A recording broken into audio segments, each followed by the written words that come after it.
말씀은 선교하기에 있어서는 핵을 긋는 그런 말씀입니다. 왜냐하면 예수님께서 최초로 이방인을 구원한 말씀이기 때문입니다. 이제까지는 이스라엘 백성들에게만 말씀을 전했고 병자들을 고쳐주셨습니다. 제자들을 둘씩 짝을 지어서 전도대로 보냈을 때도 이스라엘 백성들에게만 가서 전하도록 했습니다. 그런데 갑자기 두로에 갔다가 이방인의 딸을 고쳐주신 것입니다. 물론 예수님께서도 이방인에 대한 구원 계획을 가지고 계셨습니다. 성천하시면서 제자들에게 명령하셨지 않습니까? 그러므로 너희는 가서 모든 민족을 제자로 삼아 세례를 주고 가르쳐라, 이렇게 말씀하셨어요. 사도행전 1장 말씀에서도 성령이 너에게 임하시면 너희가 권능을 받고 예루살렘과 유다와 사마리아와 온 땅끝까지 이르러 내 증인이 되라, 이렇게 말씀하셨습니다. 하지만 이것은 몇 년 후에 있을 일입니다. 아직 때가 되지 않았습니다. 예수님께서 이방인들을 구원하시기로 작정한 때는 아직은 몇 년 남았다는 거예요. 그런데 왜 시기를 앞당겨서 이방인, 그것도 여자에게 은혜를 베풀었습니까? 그 여자를 구원했습니까? 이유가 뭡니까? 이유는 그 여자의 믿음 때문입니다. 마태복음 15장 28절 말씀 보시면요, 오늘 사건과 똑같은 그런 사건을 기록하고 있는 말씀입니다. 그런데 예수님께서 그 말씀에서는 이 여인의 믿음을 언급합니다. 여자여, 내 믿음이 크도다. 내 소원대로 되리라 하시니 그때로부터 그의 딸이 나으니라. 이 여인은 예수님의 마음을 움직일 수 있는 큰 믿음을 보여주었습니다. 예수님의 뜻을 돌이키고 계획을 수정하고 시기를 앞당길 수 있는 큰 믿음을 보여주셨다는 거예요. 여러분, 우리들도 예수님의 마음을 움직일 수 있는 그런 믿음을 가져야 되지 않겠습니까? 왜냐하면 우리가 은혜 받기를 원하는 때와 하나님이 은혜 주시는 때가 다르지 않습니까?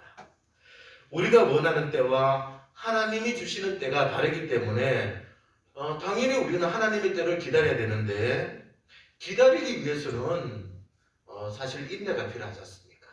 힘들고 어려운 시기를 인내하며 기다려야만이 하나님이 주시는 때에 주실 은혜를 받아 누릴 수 있습니다. 그러기에 우리의 간절한 바람은 그 시기가 당겨지는 거예요. 어떻게든 좀 당겨져서 우리가 인내하는 시간이 좀 짧아지는 것입니다. 어떻게 하면 예수님의 마음을 움직여서 그 시기를 당길 수 있습니까? 어떻게 하면 예수님의 마음을 움직여서 큰 믿음을 보여줄 수 있습니까? 오늘 말씀을 보시면 예수님께서 이 여인의 이렇게 주목한 그런 몇 가지가 있어요. 예수님께서 어떤 면을 보시고 마음을 움직여 미리 은혜를 베풀어 주셨는지, 어떤 면을 보시고 시기를 당겨서 그 여자의 딸을 고쳐주셨는지, 어떤 면을 보시고 큰 믿음이라고 칭찬해 주셨는지 알아보면서 우리도 이런 큰 믿음을 갖는 저와 여러분 되시기를 간절히 축원합니다. 첫 번째는 예수님께서는 이 여인의 태도에 주목하셨습니다. 25절 말씀 끝부분에 보시면요, 중간쯤 보시면 예수의 소문을 듣고 곧 와서 그 발 아래에 엎드리니, 귀신 들린 딸을 가진 여인은 예수님 발 앞에 엎드렸습니다. 엎드린다는 것은 우리 동양 사람이 흔히 하는 인사 이런 게 아닙니다. 완전히 굴복한다, 항복한다, 숭배한다, 주인으로 모신다, 이런 뜻이에요. 그러니까 자신은 최대한 낮추는 것이고 상대방은 최대한 높이는 것입니다. 특히 예수님 앞에 엎드렸다는 것은 예수님을 하나님의 아들로, 하나님으로 믿는다는 것이죠. 그런데 이 여인이 어떤 여인입니까? 26절 말씀을 보시면 헬라인이요, 수로보니게 족속이었습니다. 헬라인이라는 것은 그리스 사람이잖아요. 근데 그리스 사람이 아닌데 헬라인이라고 표현하는 이유는 그리스식 교육을 받았다는 거예요. 이 헬라식 교육을 받았기 때문에 헬라인 이렇게 표현합니다. 여러분, 이 여인은 두로의 토착민인데 헬라식 교육을 받았어요. 그렇기 때문에 이 여인은 보통 사람이 아닙니다. 그 지역에 사는 귀족이거나 누구나 들어도 알 수 있는 명문 가문 출신입니다. 그에 반하여 유대인인 예수는 로마인이나 헬라인 입장에서 보면 별 볼 일 없는 그런 사람이에요. 그런데 이 여인은 예수에 대한 소문만 듣고 예수님 앞에 엎드렸습니다. 그것도 많은 사람들이 지켜보는 가운데 엎드렸어요. 한 걸음 더 나가서 딸을 고쳐달라고 했더니 예수님께서는 공개적인 자리에서 자녀의 떡을 취하여 개들에게 주는 것이 마땅치 않다, 이렇게 하시면서 거절하셨습니다. 여러분, 여인의 입장에서 보면 이런 말들은요, 체면을 거기는 일이에요. 모욕적인 일입니다. 충분히 자존심 상할 수 있는 그런 일입니다. 그런데도 그 여인은 끝까지 엎드려서 겸손한 자세를 유지했습니다. 여러분, 겸손은 은혜를 받는 통로지 않습니까? 은혜를 받을 수 있는 기본적인 틀이에요. 야고보서 4장 6절 말씀 보시면 하나님이 교만한 자를 물리치시고 겸손한 자에게 은혜를 주시느니라. 베드로전서 5장 말씀에도 마찬가지예요. 젊은 사람들에게 장로에게 순종하라, 이렇게 얘기하면서 서로 겸손해야 된다라고 권면한 다음에 하신 말씀이, 하나님은 교만한 자를 대적하시되 겸손한 자에게는 은혜를 주시느니라, 이렇게 말씀하셨어요. 그러므로 하나님의 능하신 손 아래에서 겸손하라. 때가 되면 너희를 높이시리라. 여러분, 은혜는 높은 곳에서 낮은 곳으로 흘러내립니다. 놀이터에 있는 시소 있지 않습니까? 시소는 자신이 낮아지면 상대방이 높아집니다. 하나님의 은혜도 높은 곳에서 낮은 곳으로 흘러내립니다. 그래서 우리가 낮아지고 하나님을 높이면 그만큼 더 빨리 또 더 크게 은혜가 내려옵니다. 반대로 우리가 높아지고 하나님이 낮아지면 은혜는 흘러내릴 수 없는 것이죠. 이 여인은 겸손한 마음으로 자신을 최대한 낮추고 하나님을 최대한 높였습니다. 그리고는 그 자세를 끝까지 유지했습니다. 여러분, 이게 믿음 아니겠습니까? 예수님 앞에서 겸손한 자세를 처음부터 끝까지 계속 유지하는 것, 이것이 바로 믿음입니다. 은혜를 받을 수 있는 틀인 겸손을 끝까지 유지할 때 주님께서도 그녀의 자세, 그녀의 태도를 보시고 믿음이 크다라고 칭찬해 주셨어요. 예수님의 마음을 움직여 그 딸을 고쳐주셨고 또 큰 은혜를 베풀어 주셨습니다. 그래서 주님께서 첫 번째로 주목하신 것은 여인의 태도, 겸손한 태도였습니다. 두 번째로 예수님께서 이 여인에게 주목하신 것은 이 말입니다. 29절 말씀 한번 보시기 바랍니다. 예수께서 이르시되 이 말을 하였으니 돌아가라, 귀신이 나갔다 하면서 그렇게 말씀하셨어요. 이 말을 하였으니, 이렇게 표현합니다. 예수님께서는 그 여인의 말을 듣고 딸을 고쳐주셨는데 어떤 말이었습니까? 27절 말씀 보시면 예수님께서 이렇게 말씀하십니다. 자녀로 먼저 배불리 먹게 할지니 자녀의 떡을 취하여 개들에게 던지니 마땅치 아니하니라. 앞부분을 먼저 보시면요, 자녀로 먼저 이렇게 얘기합니다. 먼저는 첫 번째로 이런 뜻이에요. 첫 번째로. 또 배불리 먹게 할지니라는 말은 허락하다 이런 뜻이에요. 자녀로 먼저 배불리 먹게 할지니라는 말은 첫째로는 자녀들이 배불리 먹을 수 있도록 허락해달라 이런 뜻입니다. 이 말을 설명하기 위해서 개에 대한 말씀을 하셨는데 뒤에 말만 들으면 모욕적이죠. 자존심 상하는 그런 말입니다. 그런데 그녀는 이 말을 받아서 28절 말씀에서 이렇게 얘기합니다. 주여 올소이다마는 상아래 개들도 아이들이 먹던 부스러기를 먹나이다. 상아래 개 이렇게 표현했어요. 이 상이라는 것은 뭡니까? 상은 식탁이잖아요. 주방에 있는 식탁이에요. 이 개는 밖에 돌아다니는 그런 벌개들이 아닙니다. 집안에서 가족처럼 키우는 애완견, 반려견을 말합니다. 아이들이 먹던 부스러기, 어른들은 당연히 부스러기를 흘리지 않습니다. 당연히 어른들은 믿음이 좋은 사람들이죠. 예수님이 주신 은혜를 흘리지 않고 잘 받아들이는 사람, 이런 믿음이 좋은 사람들이에요. 그에 반하여 아이들은 믿음이 약하거나 없는 사람들입니다. 예수님께서 은혜를 주시지만 받아들이지 못하는 그런 사람들이에요. 이런 사람들은 바리새인들과 서기관들처럼 은혜를 주시지만 깨닫지 못하고 오히려 반대하는 사람들이죠. 예수님의 고향 사람들처럼 은혜를 주시겠다고 찾아갔지만 오히려 배척하고 받아들이지 못했던 그런 사람들입니다.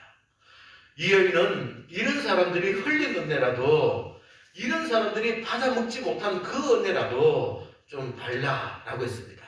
이럴 때 예수님께서는 이 말을 듣고 그 딸을 고쳐주셨습니다. 여러분, 말이 중요합니다. 겸손한 자세에서 나오는 지혜롭고 믿음 있는 말이 중요합니다. 그 말이 예수님의 마음을 움직였습니다. 베드로가 복된 이유가 뭡니까? 베드로가 수제자이기 때문에 복됩니까? 아니지 않습니까? 초대교회 최고 지도자였기 때문에 복된 것입니까? 아니지 않습니까? 최고 지도자는 예수님의 친동생이었던 야고보입니다. 베드로가 복된 이유는 그의 신앙 고백 때문입니다. 예수님께서 너희는 나를 누구라 하느냐라고 물었을 때 베드로는 주는 그리스도시요 살아계신 하나님의 아들이시니다 라고 고백했기 때문에 그때 주님께서는 내가 복되다 라고 말씀하시면서 그 고백 위에 교회를 세우겠다라고 말씀하셨어요. 여러분, 믿음 있는 말이 중요합니다. 로마서 10장 말씀을 보시면 의와 구원에 대해서 정확하게 구분해서 개념 정리하고 있는데 보시면 우리가 입으로 예수를 주로 시인하고 하나님께서 그를 죽은 자 가운데서 살리신 것을 내 마음에 믿으면 구원을 받으리라 라고 말씀합니다. 입으로 시인하고 마음으로 믿을 때 구원이 임합니다. 사람이 마음으로 믿어 의에 이르고 입으로 시인하여 구원에 이른다 라고 결론을 맺고 있습니다. 요한일서 4장 말씀에서도 보시면 예수님을 영접하고 동거하는 방법도 이 말과 관련이 있어요. 누구든지 예수를 하나님의 아들이라고 시인하면 하나님이 그 안에 거하시고 그도 하나님 안에 거하느니라. 한 걸음 더 나가서 빌립보서 2장 말씀을 보시면 예수 그리스도를 주로 시인하는 그 자체가 하나님께 영광이 된다라고 말씀합니다. 마태복음 10장에서는 예수님께서 친히 약속해 주셨지 않습니까? 누구든지 사람 앞에서 나를 시인하면 나도 하늘에 계신 내 아버지 앞에서 그를 시인할 것이요. 여러분, 예수님께서는 이런 믿음의 말을 좋아하십니다. 이런 말을 듣고 기뻐하십니다. 반대로 악한 말, 어리석은 말, 속이는 말, 시기하고 분쟁이 가득한 말, 상처 주는 말, 믿음이 없는 말, 이런 것을 싫어하시는 거죠. 여러분, 우리도 믿음 있는 말로 하나님으로부터 어렵다라고 인정받고 또 하나님과 함께 거하고 하나님께 영광 올려드리는 또 저와 여러분 되시기를 간절히 축원합니다. 이 여인처럼 모욕적인 말, 자존심 상하는 말을 들어도 믿음으로 받아서 주님으로부터 내 믿음이 크다라고 또 인정받는, 또 칭찬받는 또 저와 여러분 되시기를 간절히 축원합니다. 세 번째로 예수님께서 이 여인에게 주목하신 것은 행동입니다. 29절 말씀 보시기 바랍니다. 이 말을 하였으니 돌아가라. 귀신이 내 딸에게서 나갔느니라. 30절 말씀 보시면 여자가 집으로 돌아가 본즉 아이가 침상에 누웠고 이제 귀신이 나갔다, 이런 말씀이 있습니다. 여러분, 이 여인이 예수님으로부터 말씀을 들었던 장소와 딸이 고침을 받은 장소, 이 장소는 달랐습니다. 여기에서 말씀을 들었는데 저기에서 고침을 받은 거예요. 이 여인은 장소의 차이를 극복했습니다. 믿음은 차이를 극복하는 것입니다. 오늘 본문에서는 장소와 공간의 차이를 극복한 것입니다. 여기에서 들었던 말씀이 서울이나 미국에서도 그대로 이루어질 줄 믿는 것이 믿음이지 않습니까? 그리고 또한 믿음은 시간의 차이를 극복하는 것이 믿음입니다. 오늘 들었던 말씀이 한 달 후에, 또 1년, 2년 후에 또 그대로 이루어질 줄 믿는 것이 믿음입니다. 또 믿음 또한 생각의 차이를 극복하는 거예요. 우리의 생각으로는 불가능하지만 하나님의 생각으로는 가능하다는 사실을 믿는 것입니다. 그래서 우리의 생각과 하나님의 차이를 극복하는 것이 바로 믿음입니다. 여러분, 우리가 2000년 전에 쓰였던 이 성경 말씀을 믿는 이유도 바로 여기 있지 않습니까? 이 말씀은 시간과 공간과 시대와 환경의 차이를 극복할 수 있기 때문에 지금도 우리는 성경 말씀을 읽는 것입니다. 기도도 마찬가지죠. 여기서 우리가 기도하면 하늘에 계신 하나님께서 들으십니다. 하나님 보좌 우편에 계시는 예수님께서 듣고 도와주십니다. 지금 여기서 기도하면 서울에서 또 미국에서 응답될 줄 믿는 거지 않습니까? 기도도 시간과 공간을 극복할 수 있기 때문에 지금도 우리가 기도하는 것입니다. 여러분, 예수님께서는 이 여인의 장소의 차이를 극복하는 믿음 있는 행동을 보시고 큰 믿음이라고 칭찬해 주셨어요. 여러분, 예수님께서는 수르보니게 여인의 태도와 또 말과 행동을 보셨습니다. 예수님께서는 처음부터 끝까지 겸손한 태도를 유지하는 이 여인을 보시고 큰 믿음이다 라고 칭찬했습니다. 오해하거나 상처받을 수 있는 말을 들었음에도 불구하고 믿음으로 받고 믿음으로 말할 때 믿음이 크다라고 칭찬하셨습니다. 각종 차이를 극복하고 믿음으로 행동할 때 믿음이 크다라고 칭찬하셨어요. 여러분, 이것은 말로 들을 때는 쉽지만 막상 실천하려고 하면 각종 장애물, 방해물이 있기 때문에 힘들고 어렵다는 사실을 기억하셔야 됩니다. 수르보니게 여인이 엎드리려고 할 때는 자기 신분이 방해물이었지 않습니까? 주변에 모여있는 사람들, 이런 사람들이 방해물이었어요. 그것을 극복하고 엎드린 것입니다. 믿음의 말을 할 때는 예수님의 말, 상처받을 수 있는 말, 이게 장애물이었잖아요. 그러나 그것을 극복하고 믿음의 말을 했습니다. 나았다는 말을 듣고 집으로 갈 때는 의심하거나 근심 걱정하는 인간적인 생각, 이게 방해물이었지 않습니까? 그러나 이걸 극복할 때 말씀이 현실이 되는 것을 경험합니다. 하지만 이런 장애물과 맞서 싸워 이길 때 예수님께서는 칭찬하시고 또 믿음이 크다라고 인정하시며 큰 은혜를 베풀어 주십니다.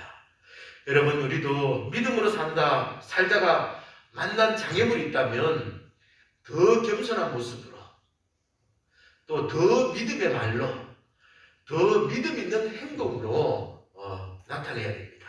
그래서 이겨내야 합니다. 그렇게 하여 이 여인처럼 예수님으로부터 믿음이 크다 칭찬받는, 또 예수님의 마음을 움직일 수 있는, 예수님으로부터 시기를 앞당겨서 은혜 받을 수 있는 또 저와 여러분 되시기를 간절히 축원합니다. 네, 기도드리겠습니다. 하나님 아버지 감사합니다. 이방인, 아직은 때가 되지 않았지만 주님께서는 또 그에게 큰 은혜를 베풀어 딸을 고쳐주시고 구원했음을 우리가 봅니다. 아버지 하나님, 이 여인의 태도와 겸손한 태도와 믿음 있는 말과 차이를 극복하는 그 행동을 보시고 주님께서는 믿음이 크다라고 칭찬해 주셨습니다. 아버지 하나님, 우리도 이 여인처럼 그런 삶을 살기를 소망합니다. 늘 겸손하게 살겠습니다. 늘 믿음 있는 말로 하나님께 영광을 올려드리겠습니다. 각종 차이를 극복하며 또 이겨내는 삶을 살아가겠습니다. 주님께서 도와주셔서 우리도 믿음이 크다 칭찬을 받을 뿐만 아니라 또 시기를 앞당겨서 큰 은혜를 받는 우리 모든 성도들 되게 도와주시옵소서. 예수님 이름으로 기도합니다. 아멘.